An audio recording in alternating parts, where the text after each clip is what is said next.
వాస్తవంగా కేసీఆర్ గారు అంటే నా మొదటి నుండి గౌరవం, ఇద్దరికి వ్యక్తిగతంగా అనుబంధం ఉందని చెప్పి అంటున్నా. మేము ఏదైతుందో విద్యార్థి దశ నుండి మేము కలిసి ప్రయాణం చేసినటువంటి వాళ్ళం. వీళ్ళ భిన్న అభిప్రాయాలు, భిన్న రాజకీయ పార్టీలు, మరి వేదిక ఏదైతుందో మరి కలిసి ప్రయాణం చేయలేకపోయినా కానీ ఇలా అభివృద్ధిలో ఏదైతుందో వారు 2014 తెలంగాణ రాష్ట్రం ఏర్పాటు అయినాడు ఏదైతుందో నేను శాసనసభ్యులు గెలిచానని చెప్పంటున్నా. నాపై గౌరవంతో నాకు ఇప్పటికి గుర్తు చేస్తున్నాను. మీకు అన్న బోర్లపల్లి వంతెన అని చెప్పంటూ నేను గోదావరి నదిపై వంతెన నిర్మాణం చేస్తే అటు ఆదిలాబాద్ ఇటు ఉమ్మడి కరీంనగర్ జిల్లాలు కలిసి ఏర్పడతాయని చెప్పని ఒక విజ్ఞప్తి చేయడంతోనే వీళ్ళ మొట్టమొదటి ఉమ్మడి కరీంనగర్ జిల్లాలో మంజూరు చేసినటువంటి ఒక పథకం బోర్లపల్లి ఒక వంతెన అని చెప్పంటాం. ఇలా అభివృద్ధికి ఏదైతుందో రాజకీయాలు లేవు, అభివృద్ధికి రాజకీయాలు లేవని చెప్పంటున్నా. ఆ విధంగా అభివృద్ధి చేసినటువంటి ఒక మరి గొప్ప నాయకులు ఏదైతుందో మరి కేసీఆర్ గారు అని చెప్పంటున్నాం. మిత్రుడు కొప్పుల ఈశ్వర్ గారు ఏదైతుందో ధర్మపురి శాసనసభ్యుడిగా వీళ్ళ మంత్రి వర్యుడిగా చెప్పంటూ నేను వాళ్ళు ఏదైతుందో రోళ్లవాగు ఆధునీకరణ వారి యొక్క ఈ ప్రాంతం అంతా సస్యశ్యామలం కావాలని చెప్పంటే ఆ ఆధునీకరణతో అది సాధ్యమవుతుందనే ఒక భావనతోని మరి కొప్పుల ఈశ్వర్ గారు ఏదైతుందో మరి కేసీఆర్ దృష్టి తీసుకెళ్లడం, వారు ఏదో మంజూరు చేయడం, మరి ఏదైతుందో మన మొత్తం ప్రాంతం జగిత్యాల కానీ ధర్మపురి కానీ చెప్పంటున్నాం. జగిత్యాల, ధర్మపురి, కోరుట్ల, వేములవాడ, చొప్పదండి మనంతా అన్నదమ్ముల్లాగా జగిత్యాల జిల్లాలో కలిసినటువంటి వాళ్ళని చెప్పంటున్నాం. ఇలా అభివృద్ధికి సంకేతం బీఆర్ఎస్ రాజకీయ పార్టీ అని చెప్పంటున్నాను. ఇలా 10 జిల్లాలు ఉన్నటువంటి యొక్క తెలంగాణ రాష్ట్రాన్ని 13 జిల్లాలు అదనంగా ఏర్పాటు చేసి దాని 23 జిల్లాల తెలంగాణ రాష్ట్రానికి రూపొందింపజేసినట్టు ఒక ఘనత ఇలా పెద్ద కేసీఆర్ గారిని చెప్పక తప్పదని చెప్పంటున్నాం. అని అందరూ కూడా ఆశ్చర్యపోయారు. ఈ కొత్త జిల్లాల ఏర్పాటుతోని ఇది నిజంగానే సాధ్యమేనా అని చెప్పని మన నూతన జిల్లాలు ఏర్పాటు కావడంతో ఏదైతుందో వైద్య సేవలు మెరుగు కావటం అని చెప్పంటాం. వైద్య సేవలు మెరుగు కావటం మన జగిత్యాల జిల్లా ఏర్పాటు కావడంతో ఏదైతుందో మన జగిత్యాల ఏదైతుందో వైద్య విద్యా కళాశాల అసలు మనం జగిత్యాల జిల్లా కేంద్రంగా వైద్య విద్యా కళాశాల ఏర్పాటు సాధ్యమవుతుందనే ఆలోచన కూడా మీరు తప్పని చెప్పంటున్నాం.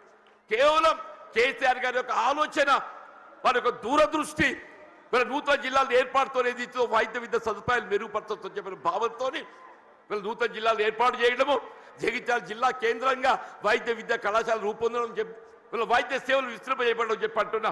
భవిష్యత్తులో సూపర్ స్పెషాలిటీ వైద్య సేవలు మనం పొందబోతున్నాం చెప్పంటున్నా. అదే విద్య రాజ్యాంగం కల్పించిన హక్కు అని చెప్పంటున్నా. ఆ రాజ్యాంగం కల్పించిన హక్కు విద్యకు సంబంధించి ఏదైతుందో నిరుపేద వర్గాలు, బలహీన వర్గాలు, జ్యోతిబా పూలే అటువంటి ఒక గురుకుల ఆశ్రమ పాఠశాల అని చెప్పంటున్నా. ప్రతి నియోజకవర్గంలో ఆడబిడ్డలు బాలకి ఏదైతుందో జ్యోతిబా పూలే మరి గురుకుల ఆశ్రమ పాఠశాల, బాలులకు ఏదైతుందో జ్యోతిబా పూలే మరి ఒక పాఠశాల గురుకుల ఆశ్రమ పాఠశాల, అల్పసంఖ్యాక వర్గాలు ముస్లిం బిడ్డలకని చెప్పంటున్నా. ఎన్నడూ ఊహించినటువంటి ఒక విద్యా సదుపాయాలు కల్పించాలని చెప్పని ఇవాళ ముస్లిం బిడ్డలకు ఏదైతుందో అల్పసంఖ్యాక వర్గాలకు ఏదైతుందో మైనారిటీ స్కూల్స్ ఏర్పాటు చేయడం, ఎస్సీ ఎస్టీ అని చెప్పంటూ నేను ఇలా వాస్తవంగా తెలంగాణ రాష్ట్రానికి గిరిజన బిడ్డలు ఏదైతుందో బీఆర్ఎస్ పార్టీ మరో కూడా చెప్పంటున్నాను. జనాభా ప్రాతిపదికన కల్పించాల్సిన రిజర్వేషన్ సౌకర్యం తెలంగాణ రాష్ట్రం ఏర్పాటుతో ఏదైతుందో ఇలా గిరిజన జనాభా తెలంగాణ రాష్ట్రంలో కేంద్రీకృతం కావడంతో ఆ గిరిజనులకు అంతవరకు ఉన్నట్టు 6% రిజర్వేషన్ను 10% పెంచి అని చెప్పంటున్నా. ఇలా విద్యా ఉద్యోగాలలో గిరిజన బిడ్డలు వాళ్ళ లంబాడా కానివ్వండి, ఆదివాసీ కానివ్వండి, ఎవరికైనా ఏదైతుందో వారి భవిష్యత్తు నిర్దేశించినట్టు ఒక గొప్ప మరి నాయకత్వం కేసీఆర్ గారు అని చెప్పక తప్పదని చెప్పంటున్నా. ఇలా వాస్తవంగా ఈ దేశానికి ఏదైతుందో అన్నం పెట్టే రైతుకు సాగునీరు కావాలని చెప్పంటున్నా. ఉచిత విద్యుత్ సదుపాయం ఏదైతుందో గతంలో నిర్దేశిత వేళలో విద్యుత్ అందింపజేస్తే వీళ్ళు ఏ విధమైనటువంటి ఒక ఆంక్షలు లేకుండా 24 గంటలు ఏదైతుందో రైతాంగానికి ఉచిత విద్యుత్ కల్పింపజేసిన ఒక ఘనత బీఆర్ఎస్ పార్టీ అధ్యక్షుల అధినేత కేసీఆర్ గారికి దక్కుతుందని చెప్పంటుండే. ఇలా ప్రాణహిత నదీ జలాల వినియోగం దేవాలనే ప్రాణహిత నదీ జలాల వినియోగంలోకి వస్తేనే కానీ ఏదైతుందో మన తెలంగాణ రాష్ట్రం రైతాంగం ఏదైతుందో మన పంటలు సాధ్యమవుతుందని చెప్పంటుంది. మరి ఉమ్మడి రాష్ట్రంలో వైఎస్ రాజశేఖర రెడ్డి గారు ముఖ్యమంత్రి ఉండగా మరి సహచరులు మేము భావించాం మరి ఏదో తుమ్మడి ఏటి వద్ద బ్యారేజ్ నిర్మాణం చేస్తే ఒక లిఫ్ట్తో నీరు వస్తుందని చెప్పని. కానీ మహారాష్ట్ర ప్రభుత్వం ఏదైతుందో వాళ్ళు సహకరించలేకపోవడంతో 152 మీటర్ల ఎత్తుతో నిర్మాణం చేయాలని తలపెట్టినట్టుగా బ్యారేజ్ 145 మీటర్ల ఎత్తుతోనైనా కానీ ఇదే పెద్దలు కేసీఆర్ గారు ఏదైతుందో మహారాష్ట్ర ప్రభుత్వం ఒప్పందం చేసుకోవడంతో పాటుగా దిగువ 100 మీటర్ల ఎత్తులో మేడిగడ్డ వద్ద బ్యారేజ్ నిర్మాణం చేయగలిగినట్టయితే అటు ప్రాణహిత నదీ జలాలు, ఇటు గోదావరి నదీ జలాలు, అటు మానేరు ప్రాంతంగా వచ్చే నదీ జలాలు అన్నింటిని మనం ఎత్తిపోత ద్వారా వినియోగించుకుంటే ఒక 300 టీఎంసీ లభ్యత పొందే అవకాశం ఉందని చెప్పంటున్నాడు. మరి ఆ విధంగా మేడి ఒక దశాబ్ద కాలంలో, కేవలం ఒక దశాబ్ద కాలంలో వీళ్ళ కాళేశ్వరం ప్రాజెక్ట్ నిర్మాణం పూర్తి చేయడమే కాదు, దాని ఫలాలు కూడా మనకు అందింపజేయడం జరిగిందని చెప్పంటున్నాను.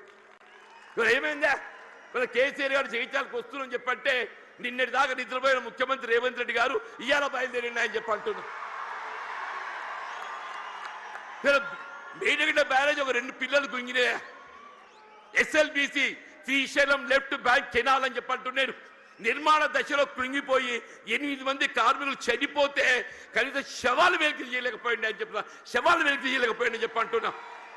2 పిల్లలు కృంగిపోతే అసలు బ్యారేజ్ విలువ 4000 కోట్లు, ఆ 2 పిల్లలు కడితే 400 కోట్లు అయితే అని చెప్పంటున్నా. ఎక్కువ మీకు అన్నారం సింధేలు ఇంకో 100 కోట్లు అయితే అని చెప్పంటున్నా.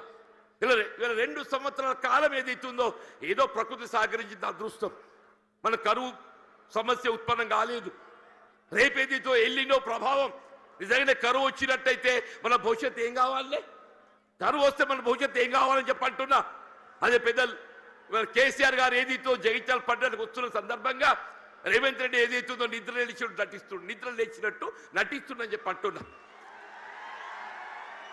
ఇక తుమ్మడి వేరే అటే పోయిందా, నీకు నిజంగానే సిన్సియారిటీ ఉంటే వీళ్ళ 3 సంవత్సరాలు గడుస్తుందా తుమ్మడి బ్యారేజ్ నిర్మాణం చేయగలుగుతావు కదా, ఎందుకు చేయలేకపోయినా చెప్పంటు. నేను వీళ్ళు నిన్నటి వరకు ఏదైతుందో వీళ్ళు ఏ కాళేశ్వరం కూళేశ్వరం అని మాట్లాడిండే, వీళ్ళు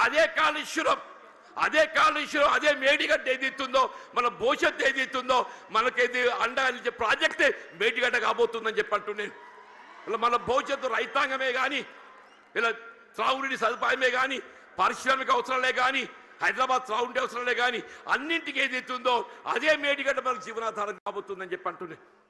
వాస్తవం చెప్పాలంటే ఇలా కేసీఆర్ గారి యొక్క విజన్, వారి యొక్క దూరదృష్టి, మరి తెలంగాణ రాష్ట్ర ఏర్పాటు సాధన కొరకు మరి ఉద్యమించిన నాడు కరీంనగర్ జిల్లా కేంద్రంగా వారు టీఆర్ఎస్ ఆరంభింపజేయడం జరిగిందని చెప్పి అంటున్నారు.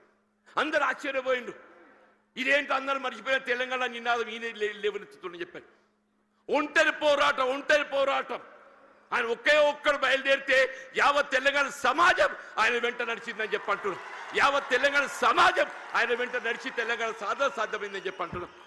అదే తెలంగాణ రాష్ట్ర నిర్మాణం కొరకు ఏదైతుందో దశాబ్ద కాలం పాటుపడ్డారు. వీళ్ళ కాంగ్రెస్ వచ్చి ఏదో మేలు చేస్తా చెప్పి అనుకున్నామే, అది పక్కన పెట్టిండే. ఇలా తిరోగమన చర్యగా ఏదైతుందో తిరోగమనం పడుతుంది.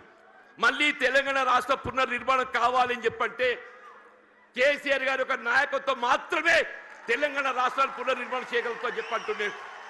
మీరు ఎక్కడ ఏ పల్లె కనపడినా చెప్పిన ఒకటే నినాదం వస్తుంది, రేవంత్ రెడ్డి పోవాలి, కేసీఆర్ గారు రావాలి. ఒకటే నినాదం, రేవంత్ రెడ్డి గారు పోవాలి, కేసీఆర్ గారు రావాలి, కాంగ్రెస్ పోవాలి, బీఆర్ఎస్ రావాలి. అంటే ఏంటి, ప్రతి పల్లె గుండెల్లో ఏదైతుందో ఇవాళ ఈ నినాదం కేసీఆర్ గారు ఇవాళ వస్తుంటే నిజంగా చెప్తున్నా మొత్తం కూడలని యువత ఉత్సాహం కేరింతలు చూస్తుంటే మళ్ళీ తెలంగాణ రాష్ట్ర ఏర్పాటు ఉద్యమ దినాలు గుర్తుకొస్తాయని చెప్పంటున్నా. ఆనాడు తెలంగాణ రాష్ట్ర ఏర్పాటు ఉద్యమ సమయంలో కేసీఆర్ గారు నడుస్తుంటే యువత కేరింతలు ఏ విధంగా ఉండేనో ఇవాళ కేసీఆర్ గారు జగిత్యాల పర్యటన ఏదైతుందో మళ్ళీ అదే కేరింతల ఉత్సాహం యువతలో కనబడుతుందని చెప్పంటున్నాను. వీళ్ళు అదే కేసీఆర్ గారి యొక్క నాయకత్వం తెలంగాణ రాష్ట్ర పునర్నిర్మాణానికి వీళ్ళ మనకి ఏకైక నాయకత్వం కేసీఆర్ గారు అని చెప్పక తప్పదని చెప్పంటున్నారు. వీళ్ళ వారి ఆధ్వర్యంలో పనిచేసే అవకాశం నాకు లభించడం, ఇలా వాస్తవంగా ఇద్దరం కూడా ఒకరి పట్ల ఒకరో అభిమానం కలిగి ఉన్నామే. కానీ ఏదైతుందో కలిసి ప్రయాణం చేసే అవకాశం కొంతకాలం వచ్చింది. 2004-2009 మధ్య కాలంలో ఇద్దరం కలిసి ప్రయాణం చేసినాం, ఎన్నికల్లో కలిసి పోటీ చేసినాం. కానీ ఏదైతే కాంగ్రెస్ పార్టీ ఏ తెలంగాణ రాష్ట్ర ఏర్పాటు లక్ష్యంగా మరి ఎన్నికల ఒప్పందం కుదుర్చుకోవడం జరిగిందో ఆ తెలంగాణ రాష్ట్ర ఏర్పాటు ఏదైతుందో జాప్యం చేయడంతో కొంత నీరుగాచి పెద్ద చేయడంతో ఏదైతుందో వారు ఆనాడు కేంద్ర మంత్రి పదవి త్యాగం చేసి కేంద్రంలో మంత్రి పదవి త్యాగం చేసి రాజీనామా చేసి పార్లమెంటు ఉప ఎన్నికలు వారు వస్తే మరి కాంగ్రెస్ పార్టీ పక్షాన అసలు ఛాలెంజ్ ఇచ్చినోడు పక్కకు వేయండి, అసలు ఛాలెంజ్ ఇచ్చినోడు పక్కకు వేయండి. కేసీఆర్ గారిని ఎదుర్కోవాలంటే మామూలు విషయం కాదు, కేసీఆర్ ఎదుర్కోవడం మామూలు విషయం కాదు అంటూ నేను అన్నాడు. ఏదైతే ఇదే కాంగ్రెస్ పార్టీ నన్ను దొరకబట్టి ఆయన ముందు నిలబెట్టిందా, నన్ను దొరకబెట్టి వారి ముందు నిలబెట్టిందని చెప్పి అంటున్నా. ఇక ఏం చెప్పాలి, నా కోస ఏం చెప్పాలని చెప్పి అంటున్నాను. అంటే నిజంగానే వారిని అడ్డుకోవడం సాధ్యమేనానే? వారికి ఎందుకు ఒక లక్ష్యం ఉంది, తెలంగాణ రాష్ట్ర ఏర్పాటు లక్ష్యం ఉందని చెప్పి అంటున్నా. ఆ లక్ష్యాన్ని అడ్డుకోవడం సాధ్యమే అని చెప్పి అంటున్నాను. అది ఎవరితో సాధ్యం కాదు. వారు ఏది 2 పర్యాయాలు ఉప ఎన్నికలు గెలిచి యావత్ తెలంగాణ సమాజాన్ని జాగృతి చేసి తెలంగాణ రాష్ట్రాన్ని సాధించడం జరిగిందని చెప్పి అంటున్నాను. మరి అటువంటి కమ్యూనిస్ట్ గల కార్యకర్తని నేను, అటువంటి కమ్యూనిస్ట్ గల కార్యకర్తను యావత్ తెలంగాణ రాష్ట్రం ఆశ్చర్యం. ఇదేంటి జీవన్ రెడ్డి, మరి ఏం చేయాలని ఆయన 20 మాసాలు ఏదైతే నా ఉసురు పోసుకున్నారు మీరు, 20 మాసాలు ఉసురు పోసుకున్నారని చెప్పంటున్నా. నేను ఇంతకాలం ఈ మానసిక క్షోభ నేను భరించాలని చెప్పంటు నేను సాధ్యమే అని చెప్పండి అన్న చెప్పంటు నేను 4 దశాబ్దాలు కాంగ్రెస్ పార్టీ బలోపేతం కొరకు అకుంఠిత దీక్షతో ఏదైతుందో నేను పోరాటం చేసి నేను పాటుపడితే చివరికి దక్కింది ఏంటి అని చెప్పంటు నేను. ఆల్రెడీ ఈ వాయిస్ లోపల నాకు ఈ గోసైంది అంటూ నేను. ఇవాళ 75-76 సంవత్సరాలు వచ్చినాయి అంటున్నా. నా జీవితం చివరి దశ చేరుకుందని చెప్పి అంటున్నా. నా జీవితం చివరి దశలో ఏదైతుందో నాకు ఈ మానసిక క్షోభ ఏంటి అని చెప్పి అంటున్నాను. ఇవాళ కేసీఆర్ గారు పెద్ద మనసుతో ఏదైతుందో మరి నా చేయూత నాకు ఏదైతే చేయి అందించి నాకు అండా నిలుచుండని చెప్పి అంటున్నాను. అదే 4 దశాబ్దాల కాలం కాంగ్రెస్ పార్టీ సేవలో, కాంగ్రెస్ పార్టీ నిర్మాణంలో నేను పాటుపడితే నా చివరి దక్కింది అయింది. మళ్ళీ కేసీఆర్ గారే చెప్పంటూ నేను పెద్ద మనసుతోని గతంలో ప్రత్యర్థులు ఒక భావన రానియకుండా గతంలో ప్రత్యర్థులు పోటీ చేసుకున్నప్పటికీ కూడా ఏదైతుందో అది భిన్న రాజకీయ పార్టీ యొక్క ఆలోచన విధానం కానీ ఆ జీవన వ్యక్తిగతంగా ఏదైతుందో విలువలు కట్టుబడే ఒక వ్యక్తిత్వం కాబట్టి అది ఒక భావనతోని వారు నాకు చేయూత అందించింది. అంత గొప్ప మనసు అని చెప్పంటూ నేను దయచేసి ఇలా జగిత్యాల గడ్డ నేనేదో ఆశించి కాదు నాయన, నేను అన్ని చూసిన నేను చూడని ఏమీ లేదు. ఈ 4 దశాబ్దాల కాలంలో చూడని ఏమీ లేదు. ఇవాళ ఒకటి ఇవాళ రాష్ట్రాన్ని పట్టుకుని శని పీఠ విరగడ కావాలని చెప్పంటు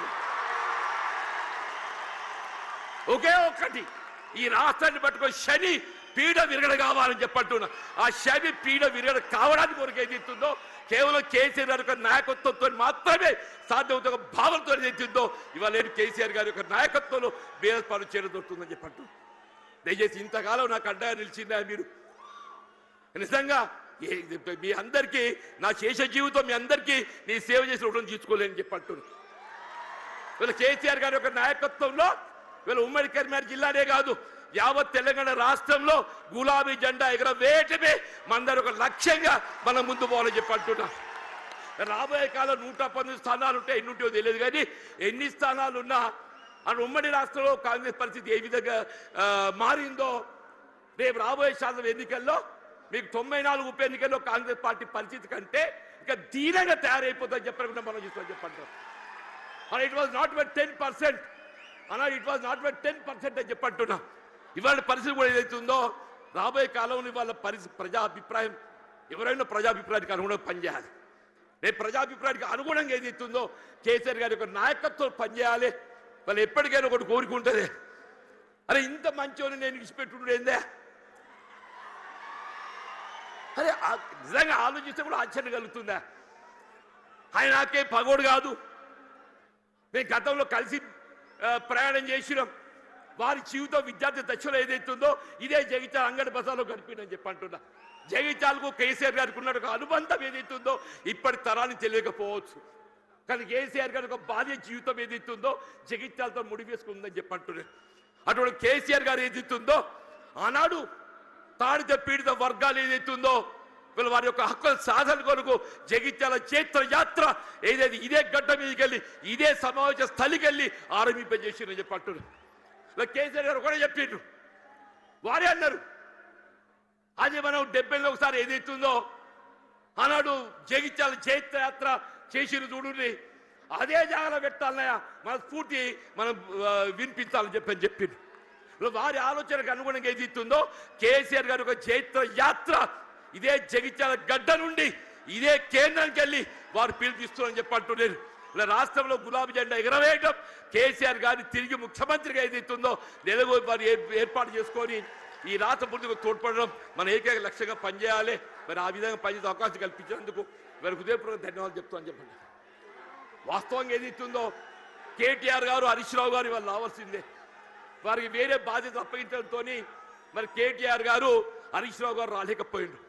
వాస్తవంగా ఈ సభ సమావేశం ఏర్పాటు చేయడంలో చొరవ చూపెట్టింది కేటీఆర్ గారు, హరీష్ రావు గారు అని చెప్పి అంటున్నా. కేసీఆర్ గారి యొక్క ఆలోచన విధానానికి అనుగుణంగా దీన్ని రూపకల్పన చేసింది కేటీఆర్ గారు, హరీష్ రావు గారు అని చెప్పి అంటున్నా.